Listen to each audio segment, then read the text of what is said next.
தந்தை, மைந்தன், தூய ஆவியின் திருப்பெயரிலே ஆமேன். இறைவேண்டல் செய்வோம். இரக்கமுள்ள தாயும் தந்தையுமான நல்ல கடவுளை உம்மை போற்றுகிறோம். இந்த வழிபாட்டை நீர் எங்களுக்கு தந்திருக்கிறீர். உம்மை போற்றவும், எங்களை நாங்கள் தூய்மைப்படுத்திக் கொள்ளவும், புதிய வாழ்க்கை பெற்றுக்கொள்ளவும் நீ தருகின்ற ஆசிகளுக்காக நன்றி. மனிதன் தனியாயிருப்பது நல்லதல்ல என்று கண்டு குடும்பத்தை உருவாக்குகின்ற வல்லவர், எங்களை குடும்ப வாழ்விலே ஆஸ்வதிக்கிறவர், பிள்ளைகளை பெற்று உலகத்தை நிரப்ப உம்முடைய நன்மைகளை தொடர்ந்து பாதுகாக்க உமது வாக்குறுதிகளை நிறைவேற்ற நீ தந்த வாழ்வுக்காக உமக்கு ஸ்தோத்திரம்.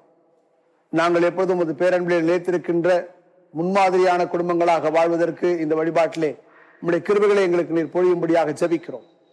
இதை பங்கேற்கின்ற எல்லா மக்களையும் உம்முடைய அன்பின் உணர்விலே நிலைத்திருக்க நீர் செய்ய வேண்டும் என்று அருள்நாதர் இயேசு கிறிஸ்துவின் நினைத்திருப்பட வேண்டிக் கொள்கிறோம். சுவாமி, ஆமேன்.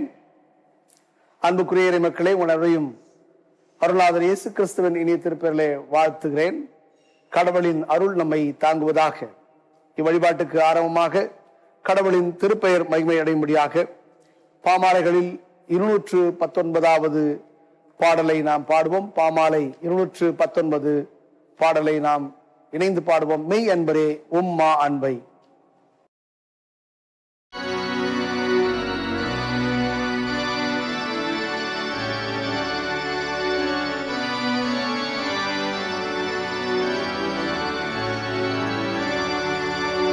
மெய் அன்பரே உம்மா அன்பை பொய்த்தும்மை சொந்தமாக்கி நீ பூலோக பாக்கியத்தாய்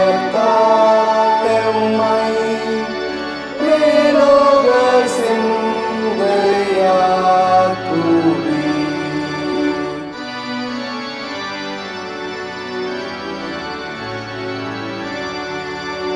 தாம் உள்ளம் ஒன்றாயினாய்க்கும்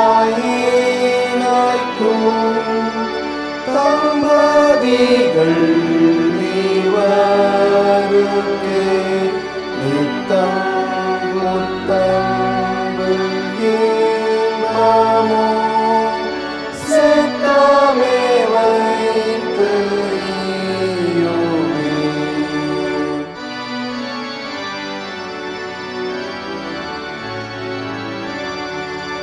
நாட்குறம் யாவும் நீவரில் நங்கே அமைந்த தீமையை அகற்றி பெற நெஞ்சத்தில் அழகு வான்மை தூய்மையை. நாம் கடவுளை தொழுவோம். கடவுள் ஆவியாயிருக்கிறார். அவரை தோது கொள்ளுகிறவர்கள் ஆவியோடும் உண்மையோடும் அவரை தோது கொள்ள வேண்டும். நம்முடைய தந்தையாகிய கடவுளாலும் மகனாகிய இயேசு கிறிஸ்துவினாலும் உங்களுக்கு கிருபையும் சமாதானமும் உண்டாவதாக. இது கர்த்தர் உண்டு பண்ணினால் இதிலே களி கூர்ந்து மகிழ கடவோம். ஆண்டவரே, எங்கள் உதடுகளை திறந்தருளும். அப்பொழுது அறிவிக்கும் பிதாவுக்கும் குமாரனுக்கும் பரிசுத்த ஆவிக்கும் மகிமை உண்டாவதாக. ஆதியிலும் இப்பொழுதும் எப்போதுமான சதா காலங்களிலும் மகிமை உண்டாவதாக. ஆமேன். திரியேக கடவுளை போற்றுவோம். சேனைகளின் கடவுளாகிய கர்த்தரே, நீர் பரிசுத்தர் பரிசுத்தர் பரிசுத்தர். வானமும் பூமியும் உமது மகிமையால் நிறைந்திருக்கின்றன. உன்னதத்திலே ஓசன்னா. கடவுளின் நாமத்தினாலே வந்தவரும் வருகிறமானவர் ஸ்தோத்திரிக்கப்பட்டவர். உன்னதத்திலே ஓசன்னா. கடவுளே நீர் பரிசுத்தர். கடவுளே நீர் பரிசுத்தர். சர்வ வல்லவரே நீர் பரிசுத்தர். சர்வ வல்லவரே நீர் பரிசுத்தர். சாவாமை உடையவரே நீர் பரிசுத்தர். சாவாமை உடையவரே நீர் பரிசுத்தர். ஆண்டவரே, எங்களுக்காக சிலுவையில் அறையுண்ட எங்கள் மீட்பரே, எங்கள் மேல் கிருபையாயிரும். ஆண்டவரே, எங்களுக்காக சிலுவையில் அறையுண்ட எங்கள் மீட்பரே, எங்கள் மேல் கிருபையாயிரும். பரிசுத்த ஆவியாகிய ஆண்டவரே, எங்கள் மேல் கிருபையாயிரும். பரிசுத்த ஆவியாகிய ஆண்டவரே, எங்கள் மேல் கிருபையாயிரும். ஆண்டவரே, எங்கள் ஜெபங்களையும் ஆராதனையும் ஏற்றுக்கொண்டு எங்கள் மேல் கிருபையாயிரும். ஆண்டவரே, எங்கள் மேல் மனதுருகி எங்கள் மேல் கிருபையாயிரும். அன்பானவர்களே, நமக்கு பாவம் இல்லை என்று நாம் சொன்னால் நாம் உண்மை உள்ளவர்கள் அல்ல என்று திருமறை சொல்லுகிறது. நம்முடைய பலவீனங்களை மாற்றி தூய்மைப்படுத்துகின்ற கடவுளத்தை நாம் அர்ப்பணிப்போம். நம்முடைய வாழ்வை பாதுகாக்கிறவரும் புதுமைப்படுத்துகிறவரும் நன்மையால் நிரப்புவருமாகிய கடவுளத்திலே நம்முடைய சிரத்தை தாழ்த்தி பாவங்களை ஒப்படைத்து தூய்மைப்படுத்த நாம் வேண்டுதல் செய்வோம். கண்களை மூடி நம்மை அர்ப்பணிப்போம்.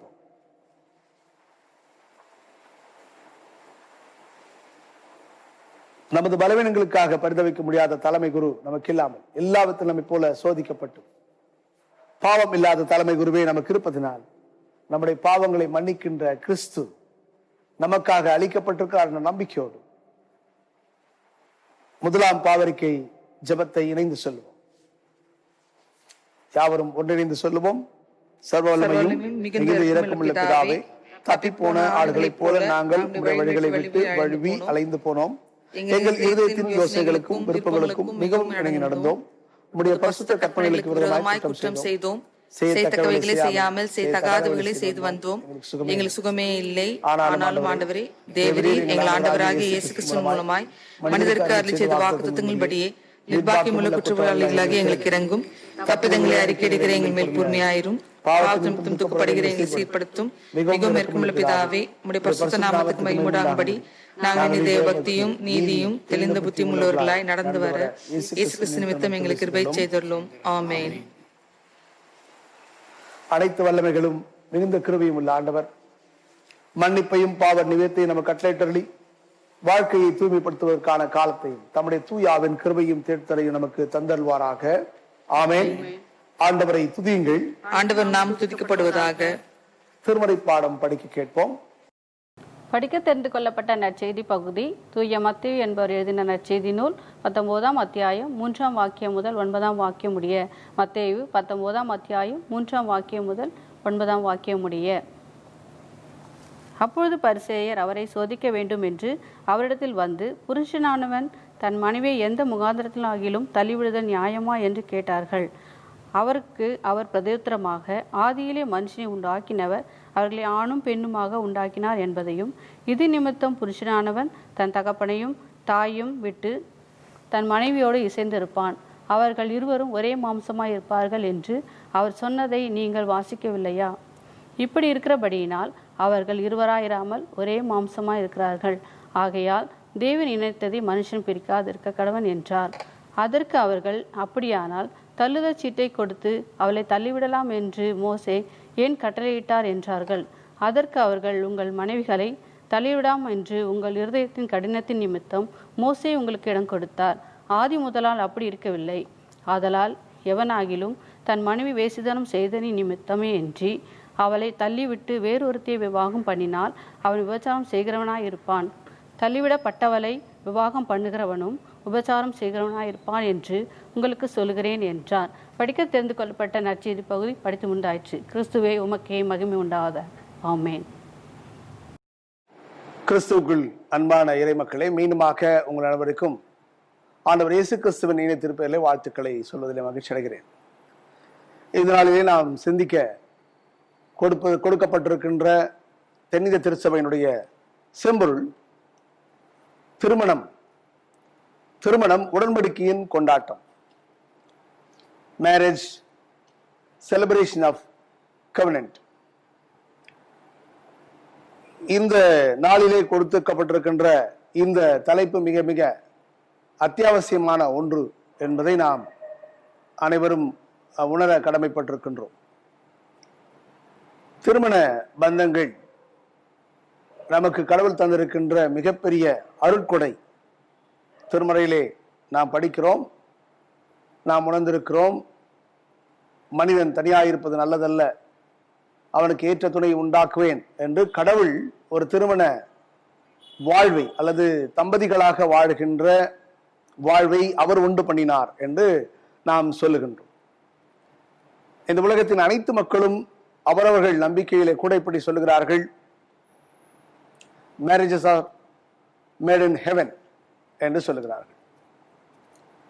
திருமணங்கள் சொர்க்கத்தில் நிச்சயிக்கப்படுகிறது, கடவுள் இதை உருவாக்குகிறார் என்று எல்லாரும் நம்புகிறார்கள். இந்த கடவுளால் உருவாக்கப்படுகின்ற இந்த திருமண வாழ்வு நம்மால் இப்பொழுது எப்படி கொண்டாடப்படுகிறது என்று நாம் சிந்திக்க இந்த நாள் நம்மை அழைக்கிறது. ஆகவேதான் இந்த தலைப்பு மிக பொருத்தமானது. மேரேஜ் செலிப்ரேஷன் ஆஃப் கவனன்ட் என்று சொல்லப்படுகிறது. ஒருவேளை நாம் திருமணத்தை சாதாரணமாக எண்ணிக்கொள்ளக்கூடாது என்பதை திருமறை மிக அழகாக வலியுறுத்துகிறது. இந்த தலைப்பு அத்தியாவசியம் என்று நான் சொன்னதனுடைய காரணம் என்னவென்றால், இந்த நாளிலே திருமண முறிவு, மன முறிவு அதிகமாக ஏற்பட்டு கொண்டே இருக்கிறது.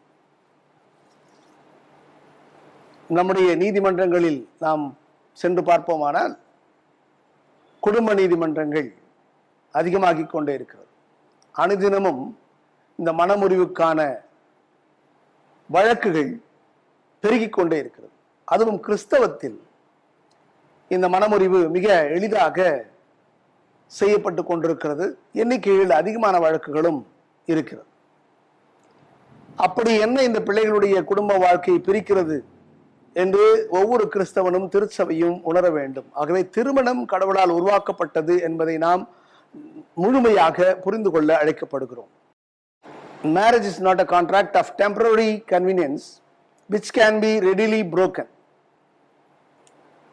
but it is a covenant of mutual fidelity to a lifelong union made before God. இந்த திருமணம் என்பது ஏதோ மிக விரைவாக உடைத்து போடுகின்ற ஒப்பந்தம் அல்ல. மாறாக இது ஒரு உடன்படிக்கை, வாழ்நாள் முழுவதும் உறுதியாக இருப்பதற்கான உடன்படிக்கை, அதுவும் கடவுள் முன்பாக செய்யப்படுகின்ற உடன்படிக்கை என்பதை நாம் நிச்சயமாக உறுதியாக புரிந்து கொள்ள அழைக்கப்படுகின்றோம். இதை கடவுள் உருவாக்கினார் என்ற திருமணம் நமக்கு சொல்லுகிறது. ஆகவே கடவுள் இதை நமக்கு தந்திருக்கிறார் என்று முதலாவது கடவுள் மீது நம்பிக்கை வைத்திருக்கின்ற திருச்சபையின் பிள்ளைகளாக, கிறிஸ்துவின் பிள்ளைகளாக இருப்பதற்கு நாம் அழைக்கப்பட்டிருக்கிறோம். திருமணத்தை மிக அற்பமாக எண்ணி யோசனையின்றி செய்யாமல் ஒவ்வொருவரும் கருத்தோடும் ஜெபத்தோடும் செய்ய வேண்டியது கட்டாயம் என்பதை ஒவ்வொரு திருமண நிகழ்வுகளும் நாம் அந்த முன்னுரையிலே படிக்கிறோம். திருமணத்தை ஒருவரும் அற்பமாக எண்ணி யோசனையின்றி செய்யாமல் கருத்தோடும் ஜெபத்தோடும் இதை செய்ய வேண்டியது அவசியம் என்பதை சொல்லிவிட்டுத்தான் திருமண ஒழுங்குக்குள்ளாக நாம் செல்கின்றோம். திருச்சபையின் பாரம்பரியத்தில் இந்த திருமணம் ஒரு சாக்கிரமந்தாக கடைபிடிக்கப்பட்டிருந்தது. கத்தோலிக்க திருச்சபைகள் இன்றும் கூட திருமணத்தை ஒரு சாக்கிரமந்தாகவே, அவர்கள் திருவருட் சாதனமாகவே பயன்படுத்துகிறார்கள். ஆனால் நாம் ஒருவேளை திருமுழுக்கும் திருவிருந்தும் திடப்படுத்தலும் மாத்திரமே சாக்கிரமந்துகளாக கொண்டிருக்கின்ற இந்த திருச்சபைகள் சாக்கிரமந்து நிறைவேற்றுகின்ற வழிபாட்டில்தான் இந்த திருமணத்தை நடத்துகிறோம். ஆகவே இது ஒருவேளை நாம் சிறப்பானது என்று கருதி கொள்ளுகிற அளவுக்கு, மிக மிக உன்னதமானது என்று கருதி கொள்ளுகிற அளவுக்கு கடவுள் முன்னிலையில் நடத்தப்படுகின்ற சாக்கிரமந்தோடு இதுவும் ஒன்றாக அடங்குகிறது என்பதை நாம் நிச்சயமாக புரிந்து கொள்ள கடமைப்பட்டிருக்கின்றோம். கடவுளின் முன்பாக இருப்பதனால் எந்த விதமான இந்த உலக சம்பந்தப்பட்ட காரியங்களும் இதை கீழ்ப்படுத்தாதபடி பார்த்து கொள்ள வேண்டியது நம்முடைய கடமையாக இருக்கும். ஆகவேதான் எபிரேயருக்கு எழுதின புத்தகத்திலே 13ஆம் அதிகாரம் 4ஆம் வசனத்தில் இவ்வாறு சொல்லப்படுகிறது: விவாகம் யாவருக்குள்ளும் கனமுள்ளதாயும், விவாகம் யாவருக்குள்ளும் கனமுள்ளது, விவாக மஞ்சம் அசுசிப்படாத இருப்பது. திருமணம் எல்லாருக்குள்ளும் மிக உயர்வானது, இது மதிப்புக்குரியது, இது மிக உயர்ந்த நோக்கம் உடையது என்பதை இந்த எபிரேய புத்தகம் நமக்கு சொல்கிறது. ஆகவே திருமணத்தை மிக சிறப்பான எண்ணி நாம் செய்வதற்கு, அதை மதிப்பதற்கு, தொடர்ந்து திருமண வாழ்வை பத்திரப்படுத்தி பாதுகாத்துக் கொள்வதற்காக திருச்சபை நம்மை அழைக்கிறது. ஆகவே இந்த தலைப்பு இந்த நாட்களில் மனமுறிவை எதிர்நோக்கி ஓடிக்கொண்டிருக்கின்ற, பிரிந்து கிடக்கின்ற குடும்ப வாழ்க்கைக்கு சிறப்பான கடவுளின் வாக்குகள் இருக்கிறது என்பதை உணர்ந்து கொள்ள இந்த வழிபாட்டின் செய்தி நமக்கு பயனுள்ளதாக இருக்கும். படிக்க கேட்ட நற்செய்தி பகுதியிலே இந்த திருமண முறிவை குறித்து இயேசு கிறிஸ்துவினிடத்திலே அங்கே இருக்கின்ற பரிசேயர், வேதபாரகர் போன்ற எப்பொழுதுமே அவரை கேள்வி கேட்டுக் கொண்டிருக்கின்ற ஒரு குழுவினர் கேட்கிறார்கள். விவாகரத்து செய்யலாமா, மனவிலக்கு செய்து விடலாமா, ஒருவன் தன் மனைவியை தள்ளிவிடலாமா என்று கேட்கிறார்கள். தள்ளிவிடக் கூடாது என்று சொல்லுகின்ற இயேசு கிறிஸ்துவுக்கு முன்பாக அவர்கள் வைக்கின்ற காரியம் என்னவென்றால், மோசே இந்த மனவிலக்கு செய்யலாம் என்று சொல்லி இருக்கிறார் என்று சொல்லுகிறார். இவர்கள் இப்படி கேட்பதனுடைய நோக்கம் மிக ஆழமான ஒரு நோக்கம் என்னவென்றால், அங்கே 2 தரப்பு மக்கள் இருக்கிறார்கள். ரபாய் ஹில்லில் என்பவரை சார்ந்த, அவருடைய கருத்துக்களை சார்ந்த ஒரு குழுவினர், ரபாய் ஷமாய் என்பவருடைய கருத்துக்களை சார்ந்த ஒரு குழுவினர். ரபாய் ஹில்லுடைய கருத்துக்களின் அடிப்படையிலே இந்த திருமண முறிவை ஒருவர் ஏற்படுத்தலாம், அதாவது ஆண்மகன் ஏற்படுத்த வேண்டும். எந்த காரணத்தினாலும் அவருக்கு இந்த தள்ளுதல் சீட்டை கொடுத்து விடலாம், டைவர்ஸ் நோட்டீஸ் அவர் கொடுத்து விடலாம். ஆனால் ரபாய் ஷமாய் அவர்களுடைய போதனையிலே குறிப்பிடப்படுகின்ற பகுதி என்னவென்றால், விபச்சாரம் செய்தால் ஒழிய வேறு எந்த காரணத்தினாலும் ஒருவரை தள்ளிவிட முடியாது, ஆகவே விபச்சாரத்தினால் மட்டும் தள்ளிவிடலாம் என்று அவர் குறிப்பிட்டிருப்பார். இந்த 2 குழுவினருக்கும் இயேசு கிறிஸ்துவனுடைய பதில் அந்த பிரிவினையை ஏற்படுத்தும். என்ன சொன்னாலும் அதை தாண்டி யோவான் ஸ்நானகரை சிரசேதம் பண்ணியிருக்கின்ற ஏரோது இப்படி இவர் கூறப்போகின்ற வார்த்தையினால் இவர் மீதும் கோபம் கொள்ளலாம். ஏனென்றால் விபச்சாரம் செய்வது தவறு என்று இயேசு சொன்னால் இவரும் சிரச்சேதம் செய்யப்படுகின்ற அளவுக்கு குற்றவாளியாக இந்த மற்றவர்களால் அல்லது இந்த அரசால் அவர் பார்க்கப்படுவார் என்று இவரை மாட்டி விடுவதற்காக கேட்கப்படுகின்ற கேள்வி. ஆனால் கிறிஸ்து மிக தெளிவாக இருக்கிறார். அவர் என்ன சொல்லுகிறார் என்றால், அரச கட்டளைக்கு பயப்படுவதா கடவுளின் கட்டளைக்கு பயப்படுவதா? அதை மனதிலே வைத்துக் கொண்டு கடவுளின் கட்டளைக்கு மாத்திரம் பயப்பட வேண்டும். கடவுள் இணைத்ததை மனிதன் பிரிக்காதிருப்பானாக என்று சொல்லுகின்ற அந்த வாக்கினை உறுதிப்படுத்துகின்ற கிறிஸ்துவாக இவர் இருக்கின்றார். அதே நேரத்தில் இயேசு கிறிஸ்துவனுடைய வார்த்தைகள் எல்லாம் சிறப்பான விடுதலையின் வார்த்தைகள் என்பதை நாம் புரிந்து கொள்ளலாம். மோசே காலத்திலும் இந்த ஹில்லில் ஷமாய் அவருடைய வாக்குகளிலும் கூட ஒரு ஆண்மகன் விவாகரத்து செய்யலாம். இதற்கு அடிப்படை பின்னணியும் என்னவென்றால், பெண் 2ஆம் பட்சமானவள், பெண்ணுக்கு எந்த உரிமையும் கிடையாது. ஒருத்தன் இவன் வேணும்னு சொன்னா ஓகே, வானானா வானா என்று சொல்லுகின்ற அளவுக்கு இருக்கின்ற அந்த பகுதிகள். ஆகவே முதலாவது இயேசு கிறிஸ்துவனுடைய பதிலுரையில் இந்த பெண்கள் சமமானவர்கள் என்பதை அவர் அழகாக குறிப்பிடுகிறார்.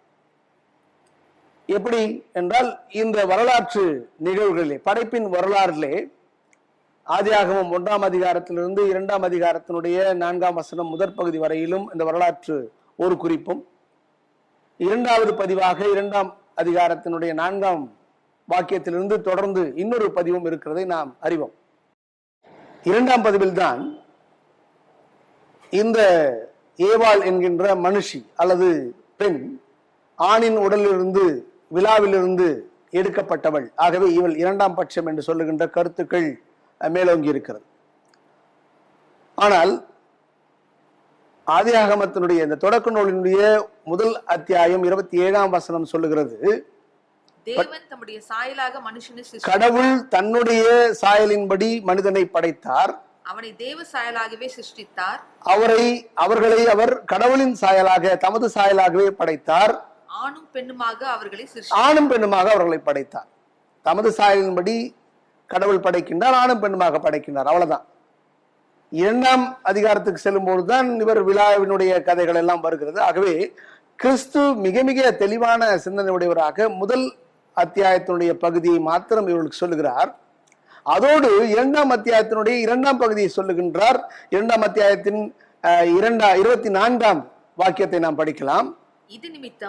எனவே இது நிமித்தம் புருஷன் தன் தகப்பனையும், ஒரு ஆடவர் தன் தகப்பனையும் தன் தாயையும் விட்டுவிட்டு தன் மனைவியோடு இசைந்திருப்பான். தன் மனைவியோடு இவர் இணைந்திருப்பார். அவர்கள் ஒரே மாம்சமாய் இருப்பார்கள். அவர்கள் ஒரே உடலாக இருப்பார்கள். ஆகவே இவர்கள் இனி இருவர் அல்ல, இருவரும் ஓர் உடலாக இருக்கிறார்கள். அதை சொல்லிவிட்டு இவர் முடிக்கின்றார், கடவுள் இணைத்ததை மனிதர் பிரிக்காதிருப்பாராக. ஒருவேளை நாம இன்னும் கொஞ்சம் அழகா சொல்லணும்னா, கடவுள் இணைத்ததை மனிதர் தம் சுயநலத்தினால் பிரிக்காதிருப்பாராக என்று அதை நாம் சொல்லலாம். கிறிஸ்து இந்த கூற்றுகளிலே முதல் அதிகாரத்தினுடைய சமநிலை படைப்பையும் 2ஆம் அதிகாரத்தினுடைய விவாகரத்துக்கு எதிரான வாக்கியங்களையும் இணைத்து சொல்லுகிறதை நாம் பார்க்க முடியும். உங்கள் இருதயத்தின் கடிதத்தின் நிமித்தமாகத்தான் மோசே இதை சொன்னார் என்று சொல்லிவிட்டு கிறிஸ்து ஏன் மோசே இதை சொன்னார் என்றும் சொல்வதை நாம் பார்க்க முடியும். உபாகமம் புத்தகத்திலே 24ஆம் அத்தியாயம் 1 to 4 வரை இருக்கின்ற வாக்கியங்கள் இவ்வாறு சொல்லுகிறது. நாம் படிக்கலாம். ஒரு ஸ்திரியை விவாகம் பண்ணிக்கொண்ட பின்பு ஒருவர் ஒரு மனைவியை கட்டிக்கொண்ட பிற்பாடு அவளிடத்தில் லட்சியான காரியத்தை கண்டு அவள் மேல் பிரியமற்றவனானால், தகாத காரியத்தை கொண்டு அவர் பிரியமற்றவர்களாக ஆனால் அவன் தள்ளுதல் சீட்டை எழுதி அவர் தள்ளுதல் சீட்டை கொடுத்து அவள் கையிலே கொடுத்து அவளை தன் வீட்டிலிருந்து அனுப்பிவிடலாம். அவரை வீட்டிலிருந்து அனுப்பிவிடலாம். ஒருவேளை இயேசு கிறிஸ்துனுடைய இந்த புரிதல் என்னவாக இருக்கும் என்று நாம் சிந்தித்து பார்த்தால், இந்த தள்ளுதல் சீட்டை டிவோர்ஸ் நோட்டீஸ் கொடுத்துட்டா அவங்க வீட்டில இருந்து அனுப்பிடலாம். அவங்க போய் வேற ஒருத்தரை கல்யாணம் பண்ணிக்கலாம். அப்படி அவங்க வேற ஒருத்தரை கல்யாணம் பண்ணிட்டு அவர் இறந்துட்ட பிறகு திரும்பி முதல் கணவர்கிட்டயே அவர் வரலாம்னா அவர் அதை பண்ணக்கூடாது என்று இந்த பகுதி சொல்லுகிறது. நீங்கள் படித்து பார்க்கலாம். இந்த உபாகம புத்தகத்தை இடைச்சட்ட நூலிலே 24ஆம் அத்தியாயம் 1-4 வரை படிப்போமானால் அப்படி இருக்கும். ஏனென்றால் அந்த கூற்றினுடைய அடிப்படையில் இவர் தள்ளிவிட்டால் அவர் இன்னொரு திருமணத்தை செய்து கொள்வதற்கு வாய்ப்புகள் இருக்கிறது. ஆனால் விபச்சாரம் செய்தார் என்று உறுதிப்படுத்தப்பட்டால் அவர்கள் கொல்லப்பட வேண்டும். விபச்சாரம் செய்தார் என்று சொல்லி அவரை கொல்வதற்கு பதிலாக மோசே இவர்களுடைய இருதய கடினத்தின் நிமித்தமாக, நீ சீட்டு கொடுத்து அனுப்பிச்சிருப்பா, அவங்க எங்கன்னா வேற லைஃபை செட்டில் பண்ணிக்கிட்டோம், வீணாக பழி சுமத்தி அவரை கொலை செய்வதை காட்டிலும் அவர்கள் வாழ்வது நல்லது என்று அவர் சொன்னார் என்று புரிந்து கொள்ளக்கூடிய வாய்ப்புகள் இங்கே ஏராளமாக இருக்கு. ஆனாலும் கூட கிறிஸ்து இந்த கூட்டை எப்படி முடிக்கிறார் என்றால், அப்படி தள்ளிவிட்டாலும் தள்ளிவிடுகிறவன் அந்த மகளை விபச்சாரத்துக்கு தள்ளுகிறான், அல்லது அவரை மணந்து கொள்ளுகிறவன் மீண்டுமாக விபச்சாரம் செய்கிறான். இப்படி அந்த அறநெறி காரியங்களை சுட்டிக்காட்டி அதை செய்யாமல் இருப்பது நல்லது, தள்ளிவிடாமல் இருப்பது நல்லது. ஒருவரை இந்த இழிவான தொழிலுக்கு தள்ளுவதோ அந்த இழிவான தொழிலை தொடர்வதோ கடவுளின் பார்வைக்கு அருவருப்பானது. ஆகவே இதை செய்யாமல் இருப்பது சிறப்பானது என்பதை இயேசு கிறிஸ்து அழுத்தம் திருத்தமாக வலியுறுத்துகிறதை இந்த பகுதியிலே நாம் பார்க்கலாம். ஏன் இவ்வளவு நேரம் இதை பத்தி சொல்றேன்னா, இன்று திருச்சபை இப்படிப்பட்ட தள்ளுதல் காரியங்களிலே, ஒருவரை விவாகரத்து செய்கின்ற காரியங்களிலே மிக அவசரமாக வேலைகளை செய்து கொண்டிருக்கின்ற குடும்பங்களை சந்தித்துக் கொண்டிருக்கிறது. 22 வயதிலிருந்து 35 வயதுக்குள்ளாக இருக்கிற இளைய சமுதாயம் திருமண வாழ்வை முறித்துக் கொள்வதற்கு ஆவலாக இருக்கிறது. அதற்கு பல்வேறு காரணிகள் இங்கே இருக்கிறதை நாம் பார்க்கிறோம். எல்லாருடைய கிறிஸ்தவ இல்லங்களிலே நடைபெறுகின்ற எல்லாருடைய திருமண காரியங்களிலும் இந்த காரியம் கர்த்தரால் வந்தது என்று வாய்விட்டு சொல்லுகிற, ஜெபிக்கிற, பத்திரிகையிலே அந்த திருமண அழைப்புதலே கொட்டை எழுத்துக்களிலே பதியப்படுகின்ற வசனம் இருக்கிறது.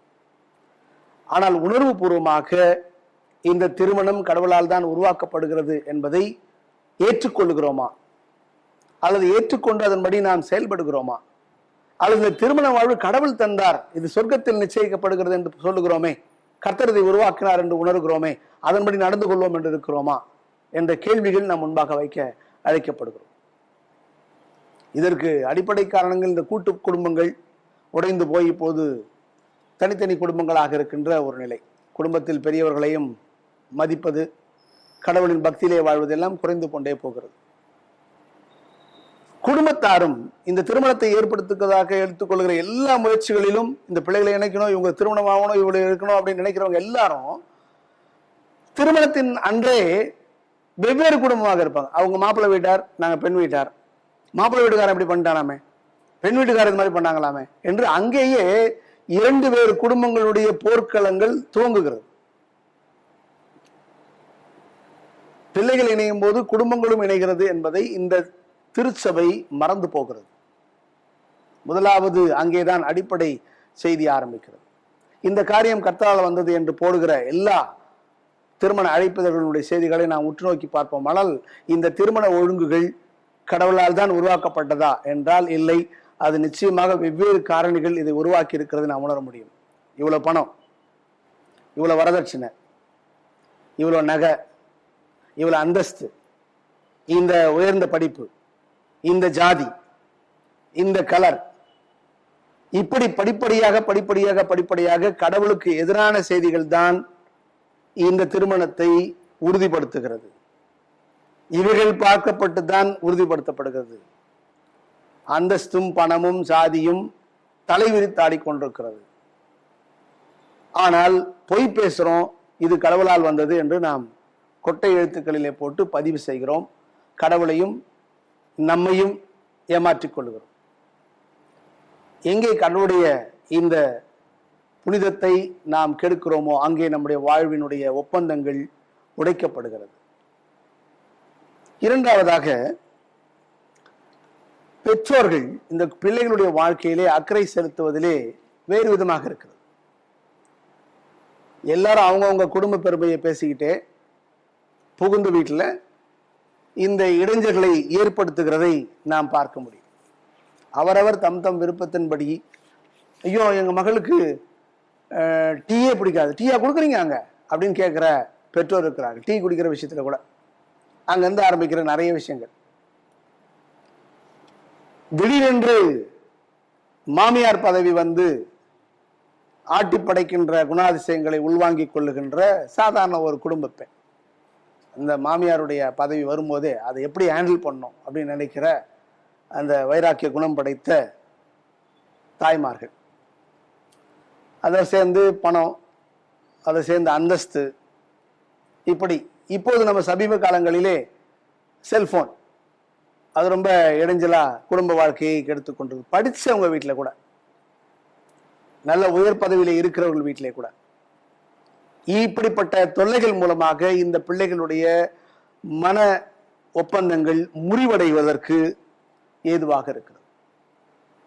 ஆனால் திருச்சபை மக்கள், குறிப்பாக கிறிஸ்தவ மக்கள், பெற்றோர் இதிலே மிக அழகாக கவனம் செலுத்த வேண்டும், ஆழமாக கவனம் செலுத்த வேண்டும். இந்த பிள்ளை வாழ வேண்டும் எடுக்கின்ற எல்லா முயற்சிகளும் திருமணத்துக்கு முன்பாக அவ்வளவு கடினமாக இருக்கிறது.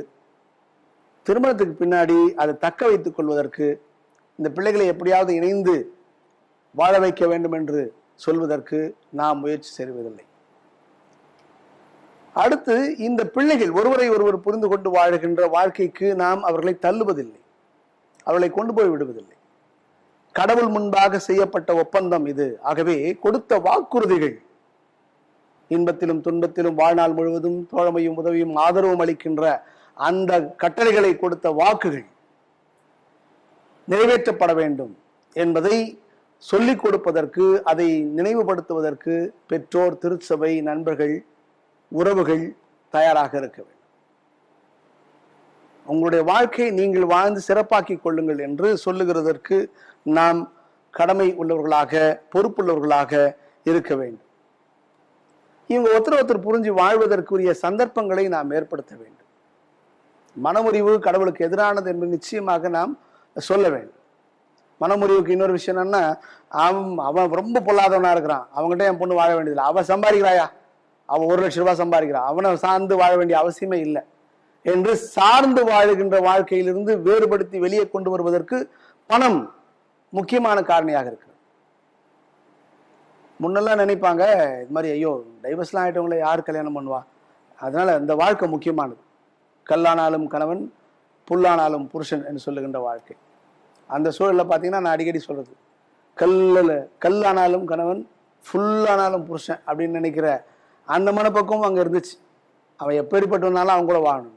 அப்படி அடிமைத்தன வாழ்வு தேவையில்லை, அதை திருத்தி வாழ வேண்டும். மாறாக இன்று இந்த கணவரை மனைவியை ஏற்றுக்கொள்ளுகின்ற பக்குவங்கள் மாறி இருக்கிறது. கணவனோடு சேர்ந்து வாழ சொல்லித் தருகின்ற இந்த அமைப்புகள், பெற்றோர்கள் இல்லை. பிள்ளைகள் புரிந்து கொண்டு வாழ்வது இல்லை. அதற்கேற்ற சூழலையும் திருமறை வாக்கியங்களையும் சொல்லிக் கொடுக்க நாம் கடமைப்பட்டிருக்கிறோம். பணம் இருக்கிறதுனால எங்க வேணாலும் வாழலாம், அவன் சம்பாதிக்கிறதுனால யார் வேணாலும் எத்தனை முறை வேணாலும் கட்டிப்பான். கட்டிக்கொள்வதற்கு, திருமணம் செய்து கொள்வதற்கு ஆட்கள் இருக்கிறார்கள். அதனால பயம், அச்செல்லாம் போயிடுச்சு. கலாச்சாரம் சார்ந்து, குடும்ப உறவுகள் சார்ந்து பயப்படுகின்ற அந்த பயம் எல்லாம் அது ஒன்றும் பரவாயில்ல, சாதாரணமாயிருச்சு, இன்னைக்கு டைவர்ஸ் பண்ணா நாளைக்கு போகலாம் என்று இந்த கலாச்சார சீரழிவுக்குள்ளாக போய் கொண்டிருக்கிறோம். ஒரு காலத்துல ஆம்பளை போடுற ஷர்ட், ஆண்மகன்கள் போடுகின்ற ஷர்ட் பேண்ட் பெண்கள் போட்டா ஐயோ அப்படின்னு சொல்லுவோம். ஏன்னா திருமறையும் அதை சொல்லுகிறது.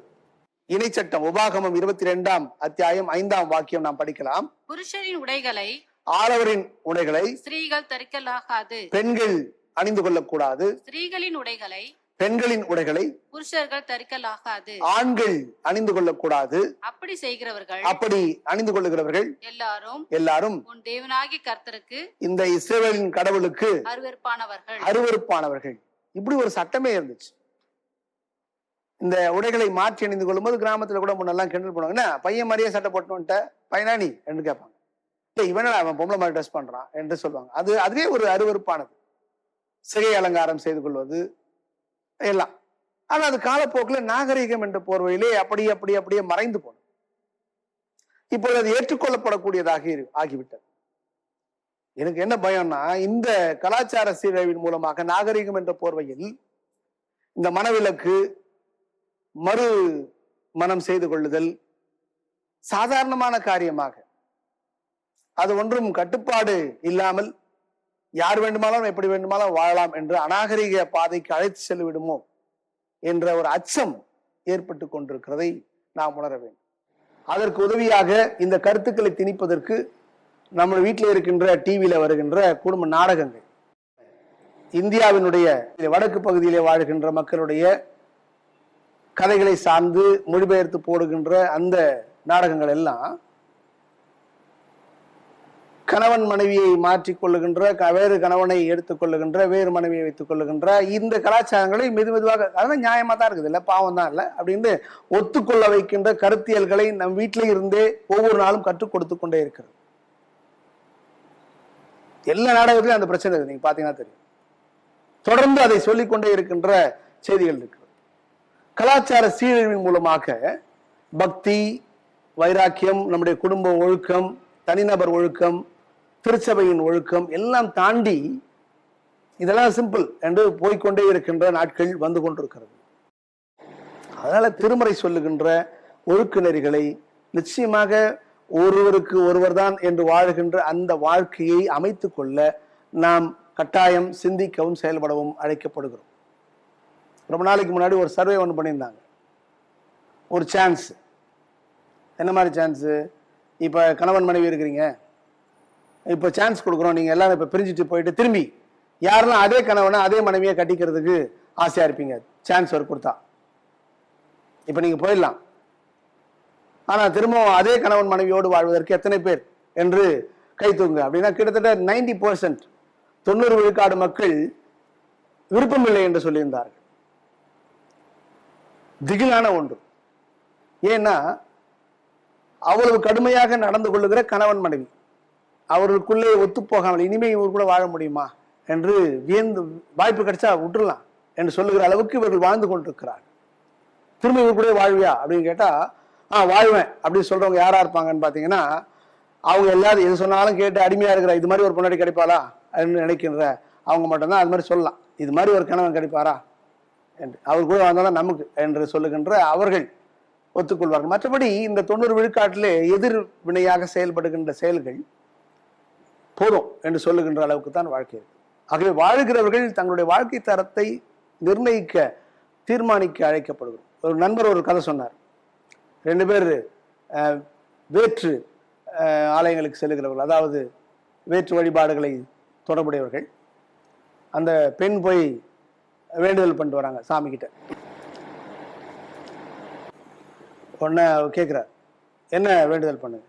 7 ஜென்மத்துக்கும் 7 முறை பிறந்தாலும் 7 வாழ்வு கிடைச்சாலும் உங்க கூட தான் வாழணும் அப்படின்னு நான் வேண்டிட்டு வந்தேன் அப்படின்னு அவர் சொன்னாங்க அந்த அம்மா. அப்புறம் இவரும் வேண்டுதல் பண்ணிட்டு வந்தார். அவங்க நண்பர் கேட்டார், நீ என்ன வேண்டுதல்?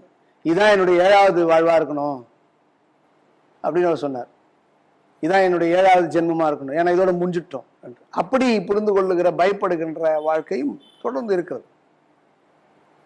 ஒரு குறிப்பிலே நான் பார்த்தேன், கணவன் மனைவி புதியான தம்பதிகள் போய் வேண்டிக் கொள்ளுகிறார்கள்.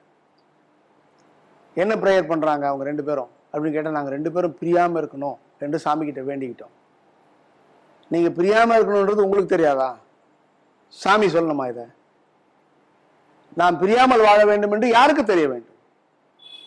கடவுள் ஒன்றும் இதை பிரித்து வைக்கிறவர்கள், அவர் இணைத்து வைக்கிறவர். அவர்கிட்ட போய் நாங்க பிரியாம இருக்கணும், எங்களை பார்த்துக்கணும்னு சொல்ற அறிவு எந்த அளவுக்கு சிறப்பான அறிவு? நாம் பிரியாமல் வாழ வேண்டும் என்பதற்கு ஏற்ற விதமாக நாம் வாழ வேண்டும் என்று புரிந்து கொள்ளுகின்ற வாழ்க்கைக்கு நாம் அழைக்கப்படுகின்றோம். ஆகவே நம்முடைய வாழ்க்கையை தீர்மானிக்கின்ற காரணிகளுடைய ஆதிக்கம், பணம், பொருள், அந்தஸ்து, செல்வம், என்னுடைய நகைகள், என்னுடைய ஜாதி, என்னுடைய பொறுப்புகள், இவைகளை எல்லாம் ஓரம் வைத்துவிட்டு என்னுடைய அன்பு மாத்திரமே. இன்று படிக்க வேண்டிய திருமறை பகுதி 1 கொரிந்தியர் 13ஆம் அதிகாரம், அன்பே சிறப்பு என்று சொல்லுகின்ற பகுதி. இந்த அன்புதான் சிறப்பு என்று புரிந்து கொண்டு வாழுகின்ற, அன்பை மாத்திரம் பகிர்ந்து கொள்ளுகின்ற அந்த அழைப்புக்குள்ளாக நாம் செல்ல வேண்டிய கட்டாயத்துக்குள்ளாக இருக்கின்றோம். ஆகவே கிறிஸ்துவுக்குள் பிரியமானவர்களே, இந்த திருமண வாழ்வில் இந்த பிள்ளைகளை இணைக்கும் போது நமக்கு ஒரு பாரம் இருக்க வேண்டும். கருத்தோடும் ஜெபத்தோடும் பிள்ளைகளை இணைத்து வாழ்நாள் முழுவதும் அவர்கள் ஒன்றிணைத்து வாழ்வதற்கு, பக்கபலனாக இருப்பதற்கு பெற்றோர்கள் தங்களை ஆயத்தப்படுத்திக் கொள்ள வேண்டும். கொடுத்த வாக்கை மீறாமல் இருப்பதற்கு கணவனும் மனைவியும் தங்களுக்கு தாங்களே செய்து கொண்ட உடன்படிக்கையில், கடவுளுக்கு முன்பாக செய்து கொண்ட உடன்படிக்கையில் உறுதியாக நிற்பதற்கு தங்களை அர்ப்பணித்து வாழ வேண்டும்.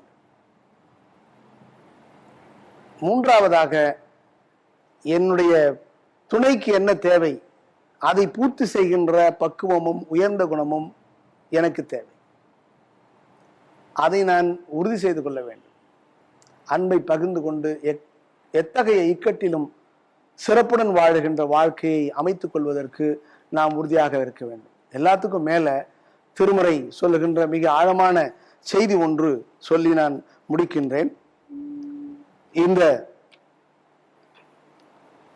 மனவிலக்கு, திருமணம் உடைக்கப்படுகின்ற அந்த செய்தி அல்லது தள்ளிவிடுதல் கடவுளுக்கு பிரியமல்லாத ஒன்று என்பதை மல்கியா தனது புத்தகத்திலே சிறப்பாக சொல்லுகின்றார். மல்கியா புத்தகம் 2ஆம் அத்தியாயம் 16ஆம் வாக்கியத்தை நாம் படிக்கலாம். தள்ளிவிடுதலை நான் வெறுக்கிறேன் என்று, தள்ளிவிடுதலை நான் வெறுக்கிறேன், மனமுறிவை நான் வெறுக்கிறேன் என்று இஸ்ரவேலின் தேவனாகிய கர்த்தர் சொல்லுகிறார். இந்த இஸ்ரேலின் கடவுளாகிய கர்த்தர் சொல்லுகின்றார். எவ்வளவு அழகான செய்தி பாருங்க. ஒருவர் அங்க படிக்கும் போது, நீங்க தொடர்ந்து படிக்கும் போது பாத்தீங்கன்னா சொல்லப்பட்ட செய்தி என்னன்னா, மனமுறிவை வெறுக்கின்ற காரணம் என்னன்னா, இவர்கள் ஆடவர் இதை வேண்டுமென்றே செய்கிறார்கள். அவர்கள் ஏதோ ஒரு உறுதிப்பாட்டின் மூலமாக இதை செய்துவிட வேண்டும் என்று இருக்கிறார்கள். ஆனால் நான் அதை வெறுக்கிறேன் என்று சொல்லுகின்ற கடவுளின் வாக்கை, இஸ்ரவேலுக்கு அளிக்கப்பட்ட வாக்கை இந்த பகுதியிலே அவர் சொல்லுகின்றார். ஆகவே இந்த மனமுறிவு இல்லாமல் வாழ்வதற்கு நாம் அழைக்கப்பட்டிருக்கிறோம். கடவுளுக்கு பிரியமல்லாத ஒன்று. கடவுள் இணைக்கின்றவர், இணைந்து வாழ அழைக்கிறவர், தனிமையாய் இருப்பது நல்லதல்ல என்று கண்டவர். நம்முடைய வாழ்க்கையும் அப்படி இருப்பதற்கு அழைக்கப்படுகிறார். ஒழுக்கக்கேடுகள், கற்பு நெறி தவறுகின்ற வாழ்வு, கணவன் மனைவியை ஒருவரை ஒருவர் நேசிக்காமல் புறக்கணிக்கின்ற வாழ்வு, குடும்பத்தை சிதைக்கின்ற வாழ்வு, பிள்ளைகளுக்கு முன்மாதிரியாக இல்லாத வாழ்வு, இவைகள் அனைத்தும் கடவுள் வெறுக்கின்றவர்கள் என்று நாம் புரிந்து கொள்ள அழைக்கப்படுகிறோம். அதனால்தான் எபிரேயர்ல சொன்ன செய்தி மீண்டுமாக பதிவு செய்யலாம். இது கடவுள் விரும்புகின்ற வாழ்வு எப்படி இருக்க வேண்டும் என்றால், விவாகம் யாவருக்குள்ளும் கனம் உள்ளது. Marriage is honourable to all, to everybody. ஆகவே அப்படிப்பட்ட அழுத்தத்தோடு குடும்ப வாழ்க்கையில் பிள்ளைகளை அழைத்து செல்வதற்கு நாம் வழிகாட்டுவோம். கடவுள் நம்மை வழிநடத்துவார். இது உடைந்து போகாமல் இருக்கின்ற உடன்படிக்கை, காக்க வேண்டிய உடன்படிக்கை, கொண்டாட வேண்டிய உடன்படிக்கை. மகிழ்ச்சியோடு கொண்டாடி கொண்டே இருப்போம். வாழ்நாட்களை கடவுள் ஆசீர்வதிப்பாராக. ஆமென். ஆண்டவருடைய செய்தியை கேட்டு நாம் இந்த உணர்வுகளை பெற்றவர்களாக திருத்தூதுவர் பற்றுறுதி அறிக்கையை இணைந்து சொல்லுவோம். வானத்தையும் பூமியையும் படைத்த சர்வவல்ல பிதாவாகிய தேவனை விசுவாசிக்கிறேன். அவருடைய ஒரே குமாரனாகிய நம் நாதர் இயேசு கிறிஸ்துவையும் விசுவாசிக்கிறேன். அவர் பரிசுத்த ஆவியினாலே கன்னிமரியாளிடத்தில் உட்பவித்து பிறந்தார். பொந்து பிலாத்துவின் காலத்தில் பாடுபட்டு சிலுவையில் அறையுண்டு மரித்து அடக்கம் பண்ணப்பட்டு பாதாளத்தில் இறங்கினார். 3ஆம் நாள் மருத்துவத்திலிருந்து எழுந்தருளினார். பரமனுக்கு ஏறி சர்வ வல்லமையுள்ள பிதாவாகிய தேவனுடைய வலது பாரத்தில் வீற்றிருக்கிறார். அவரிடத்திலிருந்து உயிரோரையும் மருத்துவரையும் ஞானிக்க வருவார். விசுவாசிக்கிறேன். பொதுவாக பரிசுத்தையும் பரிசுத்தவான்களுடைய ஐக்கியமும் பாவமன்னிப்பும் சரீர வைத்தலும் நித்திய ஜீவனும் என்று விசுவாசிக்கிறேன். ஆமென். இந்த பற்றுவதில் நாம் நிலைத்திருக்க கடவுள் நமக்கு அருள் புரிவாராக. ஆமென். அன்புக்குரிய இறை மக்களே, மீண்டுமாக உங்கள் அனைவரையும் வாழ்த்துகின்றேன். கடவுளின் பேரருள் நம்மை மட்டும் தாங்கி இருக்கிறது. நம்முடைய வாழ்விலே கடவுள் செய்த நன்மைகளுக்காக நாம் ஸ்தோத்திரம் சொல்லுவோம்.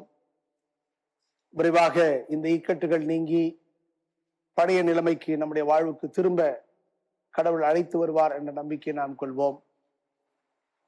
எல்லாவற்றிலும் கவனமாயும் மிக நிதானமாயும் நடந்து கொள்ள நாம் அழைக்கப்பட்டிருக்கிறோம். இந்த ஊரடங்கு உத்தரவு தளர்த்தப்பட்ட பிற்பாடு கூட நாம் மிக மிக கவனமுள்ளவர்களாக இருக்க வேண்டும். ஆங்காங்கே இருக்கின்ற கஷ்டமான வாழ்க்கைக்குள்ளாக இருக்கின்ற பிள்ளைகளை கண்டறிந்து அவர்களுக்கு உதவி செய்யுங்கள்.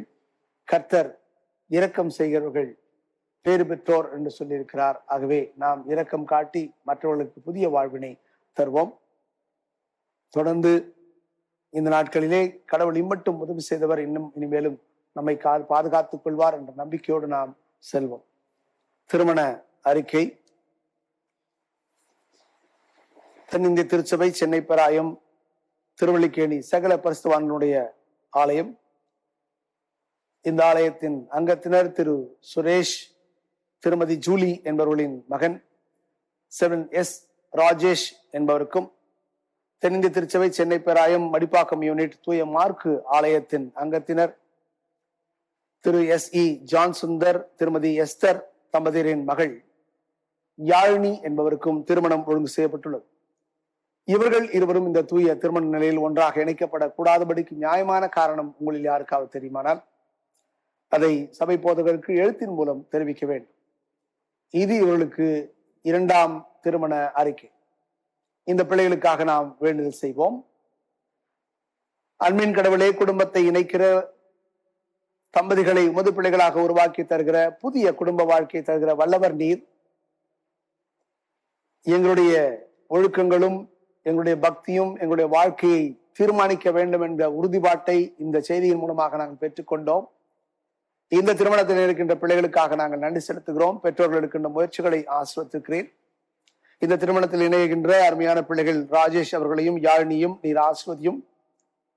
கானாவூரிலே நீர் பங்கேற்று குறைவுகள் ஏற்பட்ட போது நிறைவாக்கி மகிழ்வித்த அந்த நிகழ்வினை போலவே இந்த பிள்ளைகள் வாழ்க்கையிலே நீர் பங்கேற்று குறைவுகளை நிறைவுபடுத்தி மகிழ்ச்சியான வாழ்க்கைக்கு நடத்தி செல்ல உம்மிடத்தில் மன்றாடுகிறோம்.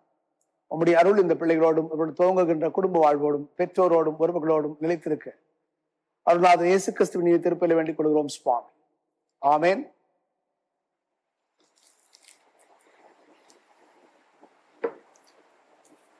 ஆண்டவருடைய திருப்பெயர் மகிமை அடைய மீண்டுமாக நாம் கீர்த்தனைகளில் இந்த திருமண வாழ்வை குறித்த பாடலாக இருக்கின்ற 291வது பாடல், இயேசு நாயகா வந்தாலும் என்னாலும் திவ்ய என்ற பாடலை நாம் இணைந்து பாடுவோம். 291வது கீர்த்தனை பாடல்.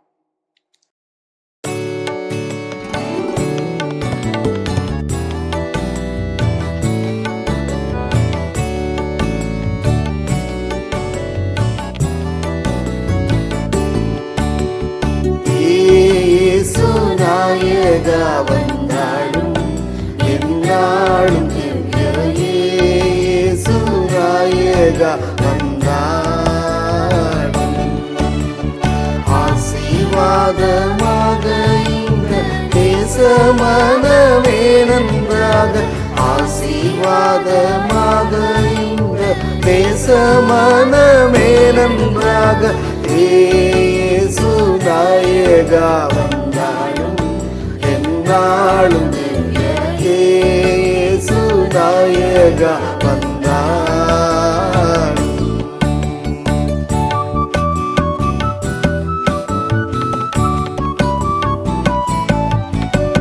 சுந்தரம் நீங்கும்படி முன் அந்த மனவீட்டில், சுந்தரம் நீங்கும்படி முன் அந்த மனவீட்டில் உந்தனருள் தந்ததையை போலே அன்பாலே இயேசு நாயகா வந்தாலும்.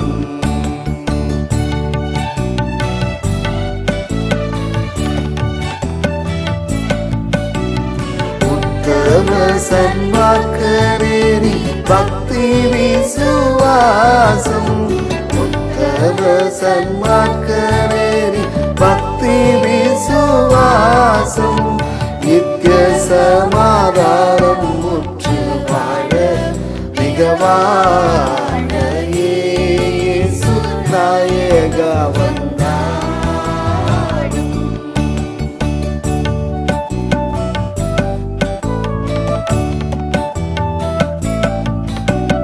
துங்கமிகு நங்கனம் விளங்கி வளமாக துங்கமிகு நங்கனம் விளங்கி வளமாக மங்களமதொங்கலம் காண்க நலம் தான இயேசு நாயகா வந்தாடும்.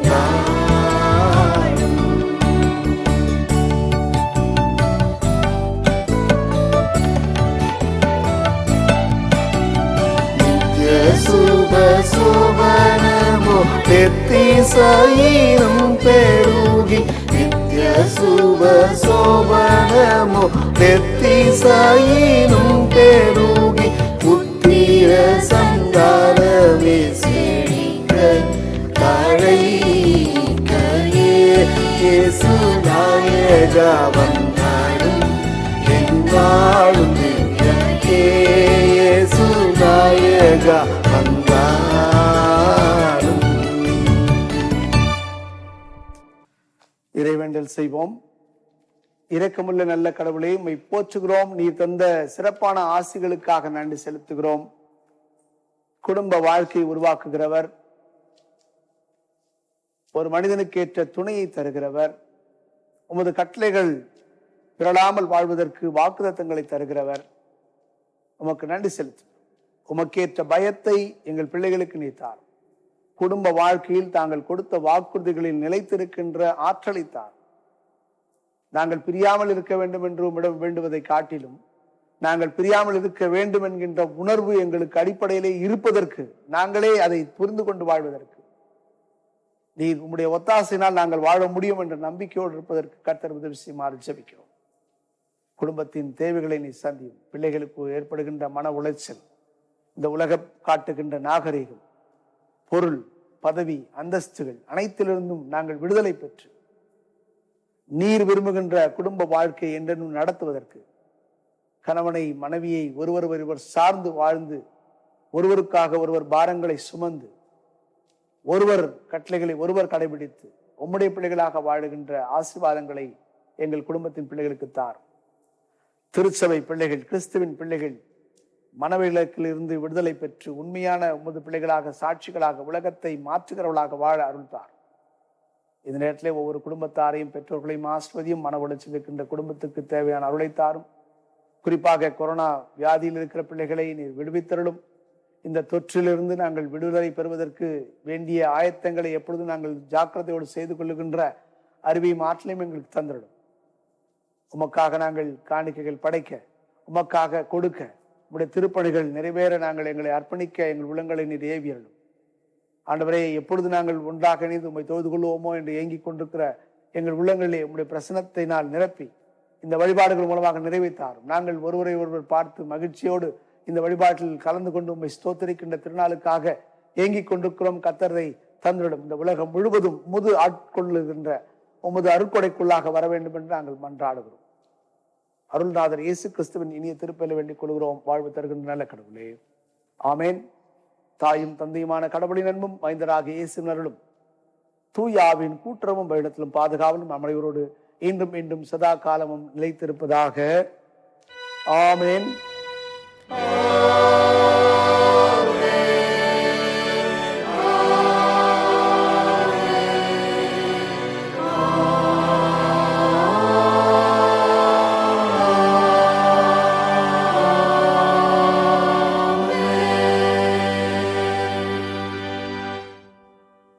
முடிவு பாடலாக கீர்த்தனை புத்தரிசி பாடல்களில் 332வது பாடல், கிறிஸ்தவ இல்லறமே சிறந்திட கிருபை செய்வீர் பரனே என்ற பாடலை நாம் பாடலாம். 332வது கீர்த்தனை பாடல்.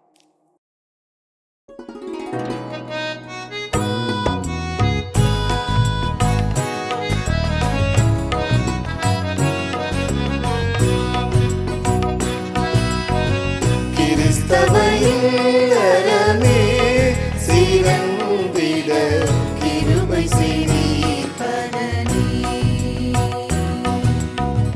கிறிஸ்தவ இல்லறமே சிறந்திட கிருபை செய்தீர் பரனே. பரிசுத்த மரியன்னை பாலமேசு யோசிப்பு பண்பாய் நடத்தி வந்த இன்ப குடும்பம் போல பரிசுத்த மரியன்னை பாலமேசு யோசிப்பு பண்பாய் நடத்தி வந்த இன்ப குடும்பம் போல கிறிஸ்தவ இல்லறமே சிறந்திட கிருபை செய்தீர் பரனே.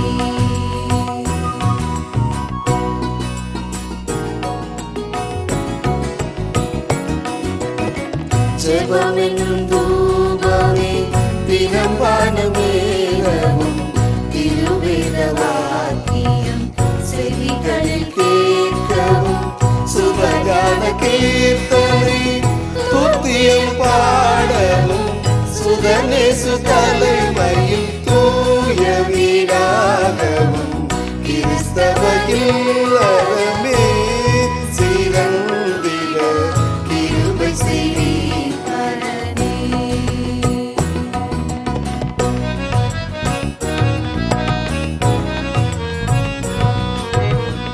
அன்போடாத்தும தாகம் அரிய பரோபகாரம் அருமையாக நிறைந்தே அயலாட்கொழி விளக்காய் துன்பம் செய்கிற பல தோத்துவியாதிகளை தூரம் துரத்தும் வகை சொல்லி சேவையை செய்து கிறிஸ்தவ இல்லறமே சிறந்திட கிருபை செய்தீர் பரனே.